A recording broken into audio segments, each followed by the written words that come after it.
नुकतीच आता एक आपण केस पाहिली यशस्वी शिंदेची, ज्याच्यामध्ये एक मुस्लिम तरुणाने तिला प्रेमाला नकार दिल्यामुळे किंवा इतर प्रेम प्रकरणामुळे तिला हत्या करण्यात आलेली आहे। त्याचप्रमाणे याच्या आधी सुद्धा आपण एक केस पाहिली होती दिल्लीतली, ज्याच्यामध्ये एका मुस्लिम तरुणाने मुलीचे तुकडे करून फ्रीजमध्ये ठेवले होते।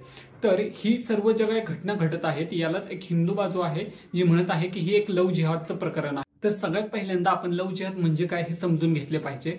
तर जे काही राईट विंग हिंदू लोक आहेत त्यांच्या मते लव्ह जिहाद म्हणजे जे काही मुस्लिम तरुण आहे ते इतर धर्मातल्या तरुणींना आपल्या प्रेमामध्ये फसवतात आणि इस्लाममध्ये कन्वर्ट करण्याचा प्रयत्न करतात, यालाच आपण लव्ह जिहाद म्हणू शकतो। तर याच्याच विरुद्ध आपण इस्लामच्या जे काही लोकांची बाजू आहे ती मांडली, ती जर आपण पाहिली तर त्यांच्या मते की जी काही इस्लाममधील मुलं आहेत ती जबरदस्तीने कन्वर्जन न करता त्यांच्यामध्ये एक नॅचरली प्रेम संबंध आहे, त्याच्यामुळे मुली मुस्लिम मुलांशी लग्न करतात आणि मग त्या इस्लाममध्ये कन्वर्ट होतात। अशा प्रकारे दोन्ही बाजू जर आपण पाहिल्या तर ह्या दोन्ही बाजू मान्य करण्यासारख्या आहेत।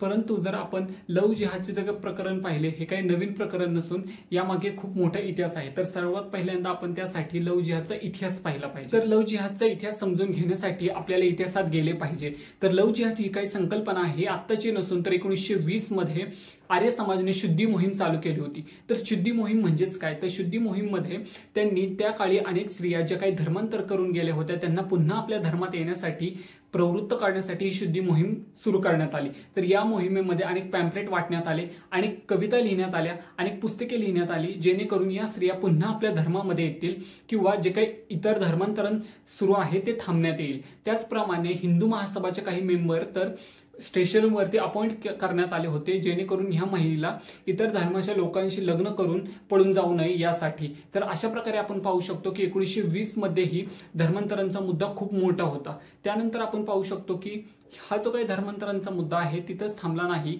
1920चा आपण इतिहास पाहिल्यानंतर थेट 2009 मध्ये लव्ह जिहादचा हा जो काही शब्द आहे तो खूप प्रचलित आला होता।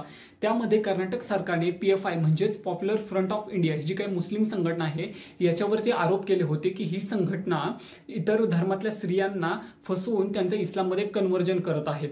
तर आपण ह्या PFI ची केस आपण पाहू शकतो की 2009 मध्ये यांची कोर्टामध्ये सुनावणी झाली आणि यामध्ये जी काही PFI संघटना आहे याची ISISचे काही संबंध उघडकीस आले।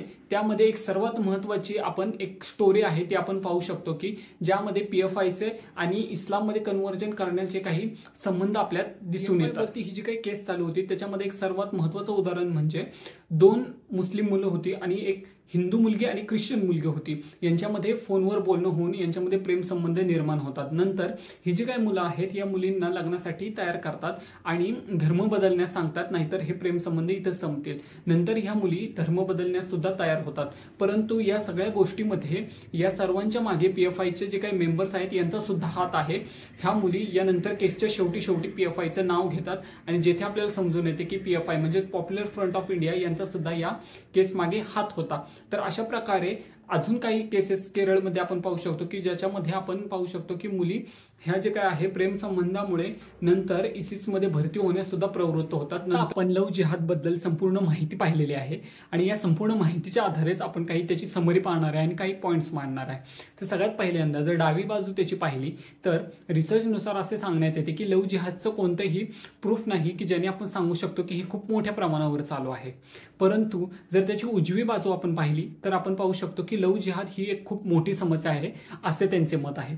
त्याचप्रमाणे जर डावी बाजू आपण पाहिली की ज्यांच्या मते ही समस्या खूप कमी आहे त्याच्यासाठी त्यांचा जो डेटा पॉइंट आहे तो सुद्धा खूप महत्त्वाचा आहे, कारण की संपूर्ण भारतभर जे काही आंतरधर्मीय विवाह होतात ते फक्त 2% आहे।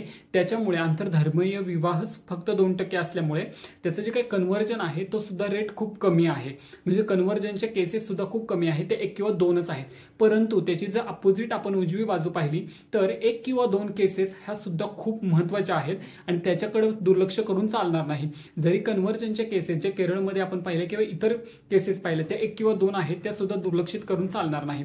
त्याचप्रमाणे एखाद्या पर्सनल लेवलवरती मुलाच्या मनात काय चालू आहे आणि त्याने काय विचार करून एखाद्या मुलीशी प्रेम करतोय हा सुद्धा मुद्दा खूप महत्त्वाचा आहे। आणि ह्या सर्व काही गोष्टी ज्या काही पर्सनल लेवलवर आहेत त्या डेटामध्ये कधीही घेऊ शकत नाही आपण। त्यामुळे जे उजवी बाजू आहे त्याचा हा सुद्धा व्हॅलिड पॉइंट आहे की एखाद्या पर्सनल लेवलवरती माणूस काय विचार करून एखाद्याशी लग्न करतोय हे सुद्धा जाणणं खूप अवघड आहे। त्यामुळे फोर्स कन्वर्जन आहे का तिने स्वतःहून धर्म बदलला आहे हे सुद्धा कॅल्क्युलेट करणे एका डेटानुसार खूप अवघड आहे. त्यामुळे राईटचा हा सुद्धा पॉईंट खूप महत्वाचा आहे.